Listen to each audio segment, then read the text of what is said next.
Bonjour à toutes et à tous, j'espère que vous allez bien. Aujourd'hui, je vous propose d'analyser l'entreprise Palantir, donc Palantir qui est une entreprise technologique.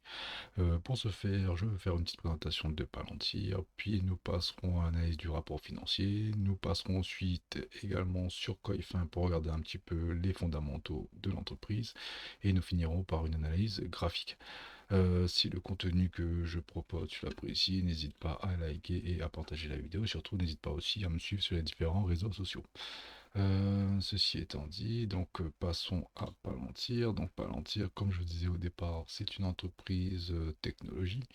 Donc plus précisément, fournisseur de logiciels, hein, principalement à l'armée, l'industrie de l'armée. Notamment, il propose une solution avec l'intelligence artificielle intégrée. Donc, en gros, Palantir propose des logiciels de surveillance pour le compte principalement du gouvernement.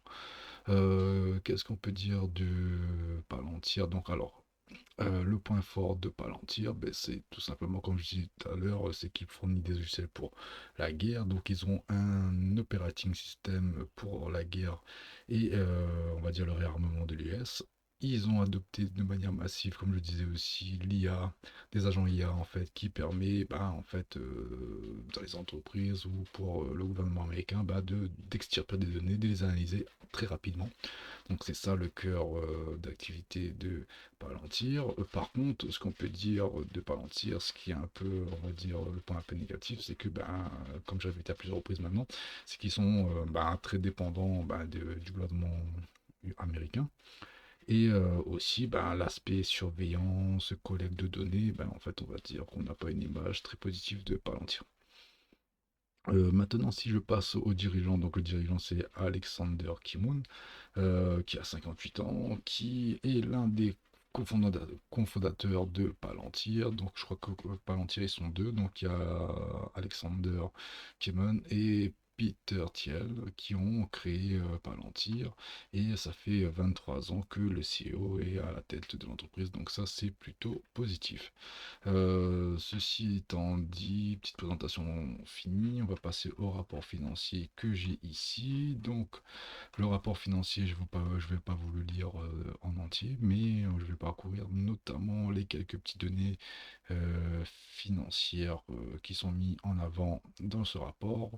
Donc là, c'est le rapport fin 2025 et je crois qu'il y a un nouveau rapport qui vient de sortir, mais je vais me concentrer là-dessus qui est plutôt intéressant pour 2025. Donc là, on peut voir en fait dès la première approche que en fait les revenus commerciaux, tous les revenus de manière générale ont augmenté en 2025 pour Palantir. Donc là, on peut voir qu'il y a une augmentation assez conséquente des revenus. Donc là, on fait plus 93% si on compare les trimestres 2024 et 2025.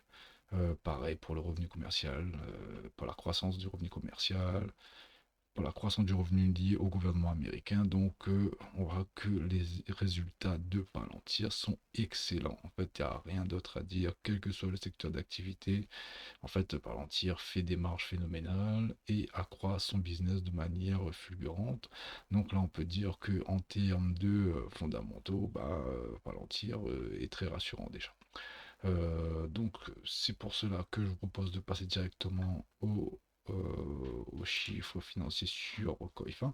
Donc là, si on passe sur Coifin, tout d'abord en regardant le revenu, donc comme je vous ai dit, un revenu assez fort. Donc là, on peut voir que le revenu de Palantir depuis 2019 et quasiment, on va dire c'est une parabole en fait, hein, parabolique, donc là c'est plutôt très très positif. Donc je vous propose de nous commencer à noter un peu toutes les informations que je vous donne depuis le début. Donc là on va dire que le CEO déjà, hop, 23 ans dirige, donc ça c'est hyper positif, hein. Fondateur et dirigeant, donc ça c'est positif. Ensuite on a dit CA parabolique.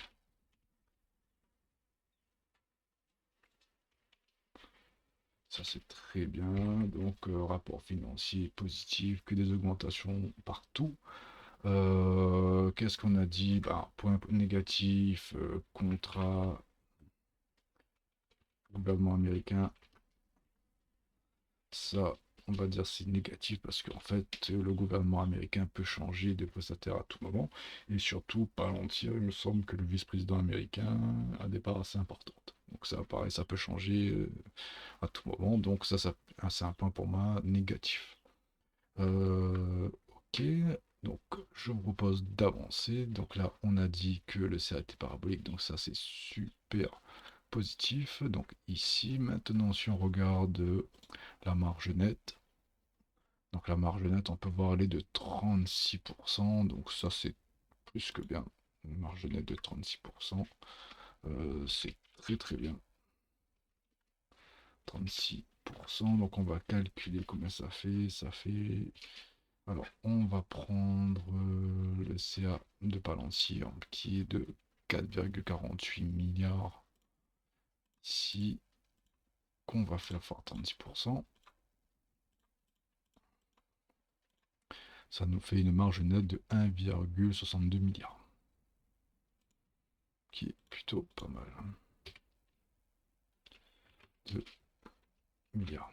Ok, ça c'est positif aussi. Alors, si maintenant on regarde la dette de Palantir, donc la dette nette, bah, en fait il n'y a pas de dette. Là c'est un excédent de trésorerie de 6 milliards, quasiment 7 milliards d'excédent de trésorerie, donc ça c'est hyper positif.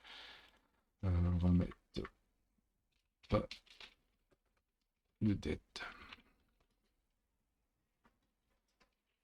slash excédent.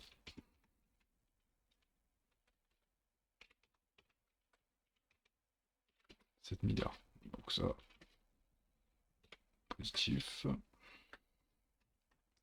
Et maintenant, si on continue sur le cash flow, bah pareil, il y a 2 milliards de cash flow. Donc, bon, voilà. Donc, écoutez, je pense que la Palantir coche un peu toutes les cases fondamentalement pour être une très très bonne entreprise. Donc là, cash flow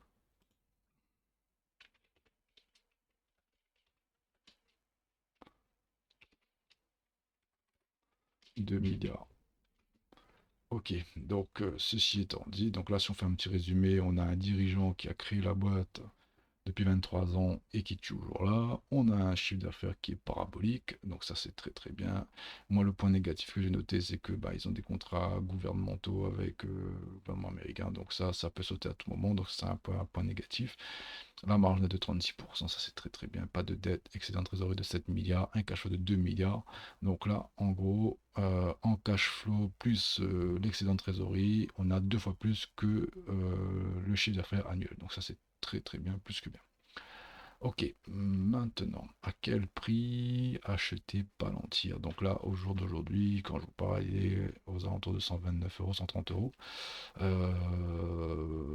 Donc là, à quel prix? Donc là, le but en tant qu'investisseur, hein, donc là, il y a eu une parabole, enfin un élan haussier, un peu parabolique, un peu beaucoup même. Et là, le but, bah, c'est essayer de, bah, vu les fondamentaux de cette boîte, c'est d'essayer d'acheter au plus bas possible dans ces zones-là, par exemple, ou dans ces zones-là.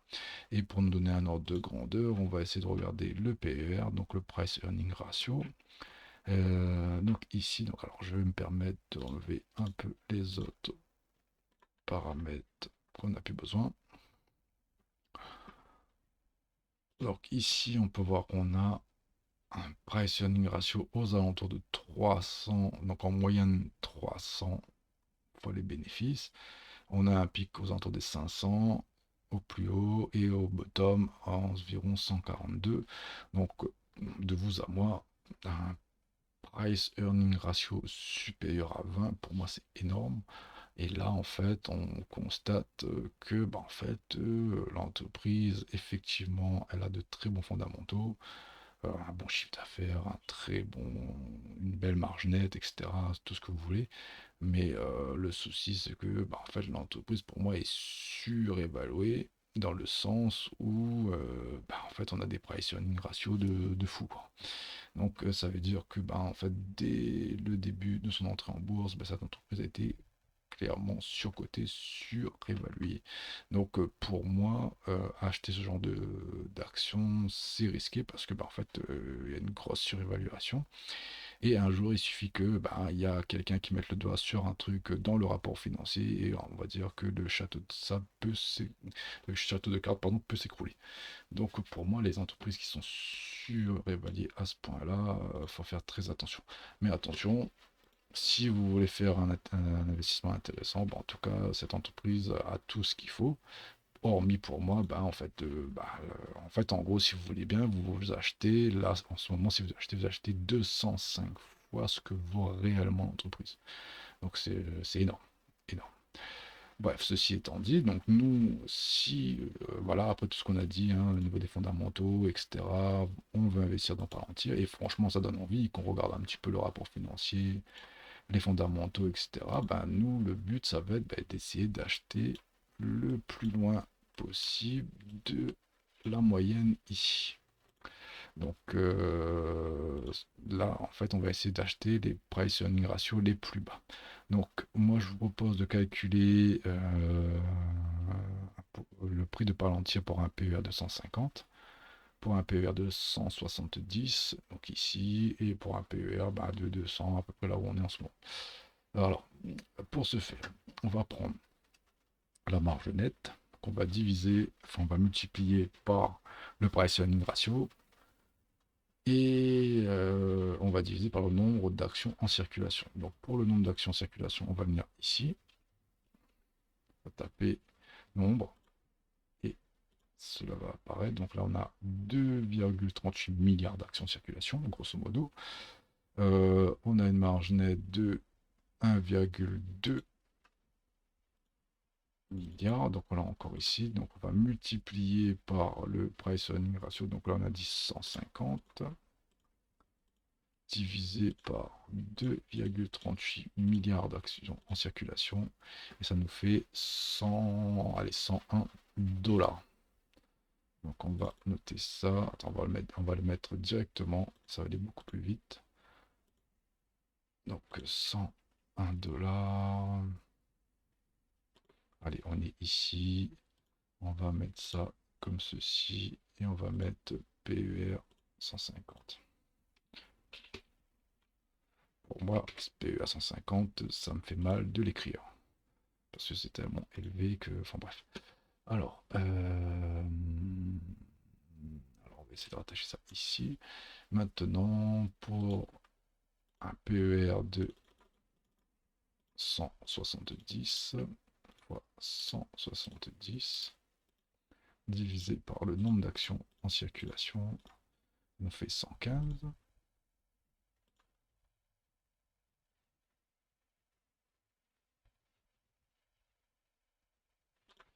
Ici,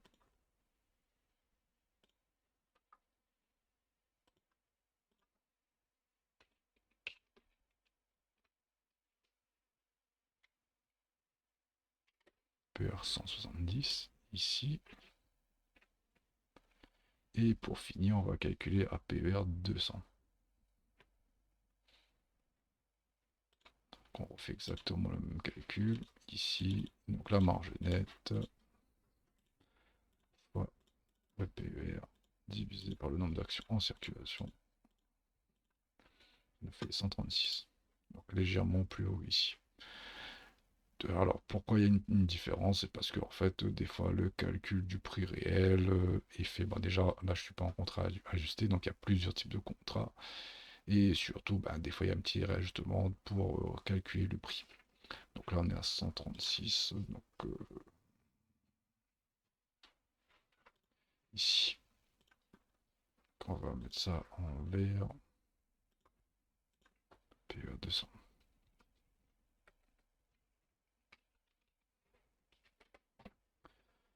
Ok, donc voilà un petit peu les prix qu'on souhaiterait avoir pour Palantir, pour investir. Le but étant de s'éloigner le plus possible de la moyenne, parce que en fait le prix, l'objectif d'un investisseur c'est d'acheter quand le prix est ici, qui s'éloigne du, on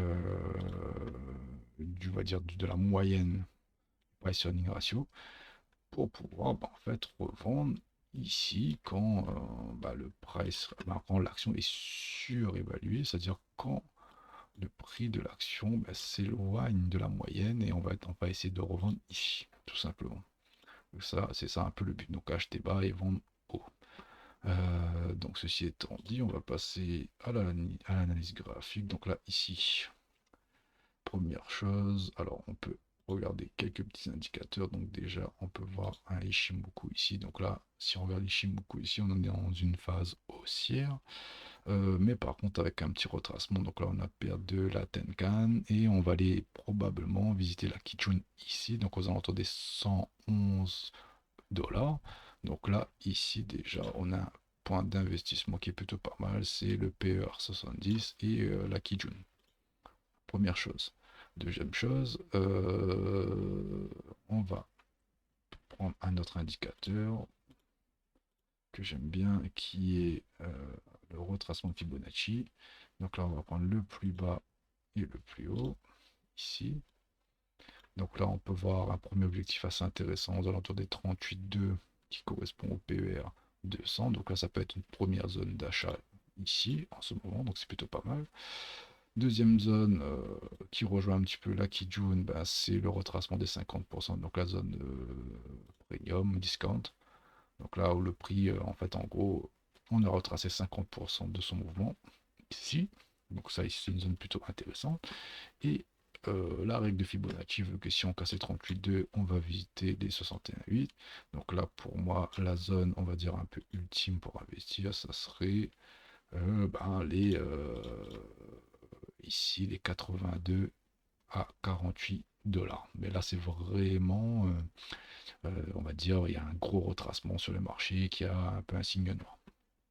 Donc là, si je fais un résumé, donc ça serait aux alentours des 82 $ qui se rapprochaient des PER 150 et en dessous des PER 150 ici. Donc on va dire, donc première zone, si on identifie un peu des zones d'achat, donc on aurait cette première zone là ici. Allez, on peut même mettre ici, comme ça correspond au PER. Et puis une autre zone ici. Donc ça serait des zones, on va dire, d'achat si on veut investir dans Palantir à long terme. Quel autre objectif on peut regarder? Donc là, si on regarde un petit peu les plus hauts et les plus bas annuels, donc là on peut voir que la bougie de cette année est encore dans la bougie, enfin est en train de ranger dans la bougie de l'année dernière. Donc là, il y a un objectif ici, hop, qui peut être plutôt pas mal. C'est un plus bas annuel qui correspond au retracement des 61,8, hein, grosso modo. Mais donc là, c'est le plus bas de 2025. Que je vais mettre cette couleur-ci. Là, c'est Previous Yearly Low 2025. Donc là, c'est une zone d'achat intéressante. Maintenant, si on zoome un peu plus, donc là, là, on a un plus bas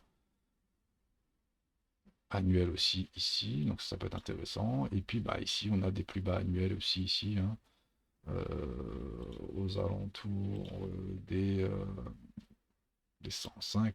Donc là, en fait, on a on va dire, une convergence aux alentours des PR 150 et 170, ce qui est normal parce qu'en fait, le plus bas c'est 142, donc là, plus on se rapproche du plus bas, et puis là, en fait, on a une convergence où les gens pourraient éventuellement investir. Donc, ouais, effectivement, donc s'il y avait une zone à garder dans tout ce que je suis en train de dire, c'est cette zone-là. Et pour finir, si le prix continue à baisser, ça serait la zone ici, et on viendrait prendre le plus bas de 2025. Et en plus, on a une imbalance ici, donc ici aussi. Donc pour moi, deux points de convergence. Le premier point aux alentours des 128 et 101 $. Deuxième point entre les 80 et les 48 $. Donc voilà, pour moi, ça serait si je devais acheter par l'entière, j'attendrai ces deux zones-là. Donc la première zone, on y est quasiment, hein. Donc moi j'attendrai qu'on rentre un peu plus, si jamais on rentre, parce que si on est dans une continuité haussière, en fait on est censé tenir les 38 de Fibonacci. Donc là les 38 sont ici, hein, de mémoire, donc on peut aller chercher plus haut. Donc ça se trouve, le prix à retracer juste ici va repartir plus haut. Mais si jamais on retrace un peu plus bas, ben, première zone en dessous de ça, et puis deuxième zone ici. Et bah, le but, ça serait bah, de revendre un peu plus haut quand l'action serait surévaluée. Donc voilà. Et si je devais faire une petite simulation des extensions, si jamais on fait 38,2 et qu'on repart plus haut, donc là on va tracer des expansions. Donc là si on trace une expansion, on pourrait aller visiter les 261 et les 301 dollars éventuellement. Donc là si on fait une petite simulation, donc si on sort d'ici et on va là-haut, on va faire 184% de bénéf par exemple. Et si éventuellement on achète au plus bas ici et qu'on revend, allez, ici, grosso modo, si on fait allez, si on fait un nouvel ATH, aux alentours des 222%, et si on va chercher un petit peu plus haut chiffre d'or, ben, aux alentours des 400%, donc ça peut être plutôt pas mal. Juste pour finir, on va tracer un petit peu un volume profile pour voir un petit peu ben, les trous en fait dans le volume exécuté. Et aussi ça peut être un moyen d'avoir des zones pour se placer. Donc là, on peut voir que ici, il y a eu des gros ordres ici. Donc là, tous les gens qui ont acheté ici, bah voilà, ils gagnent, enfin, ils sont en rendement aux alentours des plus de 1000%.